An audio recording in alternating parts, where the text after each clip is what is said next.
Dinala na sa Camp Bagong Diwa sa Taguig ang mga sospek na sina Angel Manalo, pamangkin nitong si Jem Jimenez at isang sundalong may kinakaharap na kasong illegal possession of firearms upang doon sila makulong.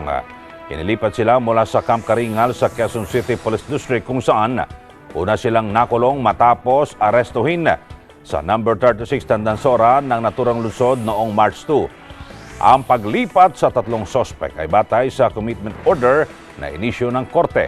Ang detalye sa report ni Ailey Millo. Nailipat na ng kulungan ang mga tiwalag na miyembro ng Iglesia ni Cristo na sina Angel Manalo, pamangkin nitong si Jem Jimenez at dating sundalo na si Jonathan Ledesma. Ang tatlong sospek ay una nang ikinulong sa Criminal Investigation and Detection Unit o CIDU nang sila ay maaresto noong Marso 2 dahil sa kinakaharap na kasong illegal possession of firearms. Ang sundalo namang si Jonathan Ledesma na namaril sa dalawang pulis na miyembro ng March 2 search team ay may karagdagang kaso na direct assault at frustrated murder. Mula sa CIDU, dinala na sa Metro Manila District Jail sa Camp Bagong Diwa, Bikutan, Taguig sina Angel Manalo, Jem Jimenez at Jonathan Ledesma upang doon na sila ikulong. Ayon kay QCPD Director Guillermo Eliazar, ang paglipat sa mga sospek ay batay na rin sa commitment order na inisyu ni Judge Luisito Cortez ng Quezon City Regional Trial Court Branch 84 na kinakailangan nilang sundin. Nakasaad anya sa nasabing order ang paglipat sa mga sospek mula sa detention cell ng CIDU patungo sa Metro Manila District Jail sa Camp Bagong Diwa. Right now, we are just complying with the order of the court to transfer them from their temporary detention here in CIDU to Camp Bagong Diwa, Bikutan. Pero bago ang paglipat sa Camp Bagong Diwa, dinala muna ng mga tauhan ng CIDU ang mga tiwalag na miyembro ng Iglesia ni Cristo na sina Angel Manalo, Jem Jimenez at dating sundalo na si Jonathan Ledesma sa QCPD Kamuning Station para sa medical examination.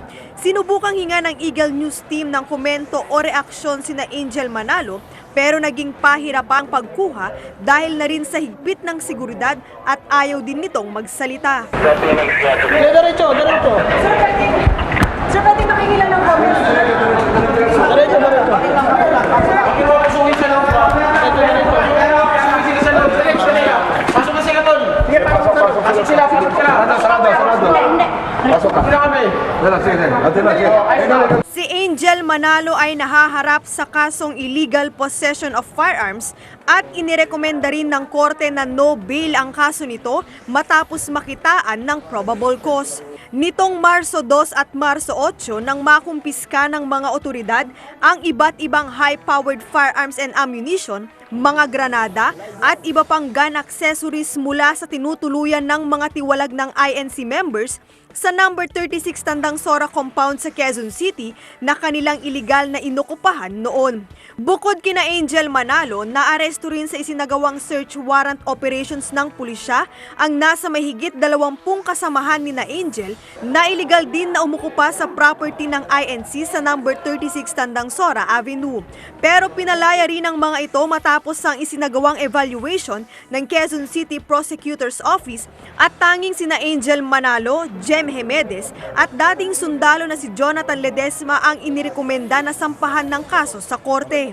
Muli nang iginiit ng QCPD na nasunod nila ang proseso mula sa pagsasagawa ng search warrant operations hanggang sa paglilipat sa mga sospek ng kulungan. So the police has just,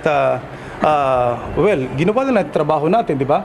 Nag-apply ng search warrant and then based on the search warrant, nireturn natin ang ating search warrant sa korte, nag-file tayo ng kaso dun sa mga based sa evidence na nakuha. Then the city prosecutor evaluated the case. They recommended the filing of the case. Now that it has been filed in court, they issued commitment order for the transfer from this temporary detention facility to the city jail. The important thing is here, may proseso yan, dumaan sa piskalya. Ang piskalya, kung sa tingin nila walang probable cause, they will not recommend the filing. So, naintindihan nyo? We're just investigating the case. Para sa Eagle News, Ailey Millo, I'm 1 with 25.